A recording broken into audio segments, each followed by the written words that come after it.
আসসালামু আলাইকুম। কেমন আছেন বন্ধুরা? আশা করি সবাই ভালো আছেন।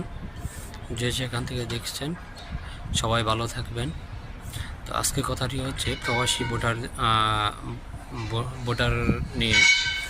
তো কথাটি হচ্ছে যে আমাদেরকে যে পোস্টাল ব্যালটের যে এফটি দিয়েছে, সেই এফটি আজও কি আমাদের উপকৃত হবে কি না? আমি মনে করি হবে না, কারণ প্রবাসীতে সবাই কাজে ব্যস্ত থাকে। তারা একদিনের ছুটি পেলে ছুটি পাওয়াটা অনেক ব্যাপার স্যাপার। অনেকে আবার ছুটি পায়, অনেকে ছুটি পায় না। তো বেশিরভাগ ছুটি পাওয়া যায় না। তো আমার মনে হয় না অনেকে একদিন বন্ধ করে গিয়ে পোস্টাল ব্যালট নিয়ে আসবে। তবে আমার মনে হয় সবচেয়ে বেশি ভালো হতো যদি অ্যাপের মাধ্যমে ভোট দেওয়া যেত, তাহলে সবচেয়ে বেশি ভালো হতো। কারণ প্রবাসীদের হয়রানি হবে না, হইলে না।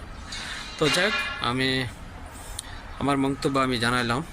তো আপনারা জানাবেন যে আমি যে মন্তব্যটি করেছি সেটি কি সঠিক কি না বেঠিক। ভালো থাকবেন। আসসালামু আলাইকুম।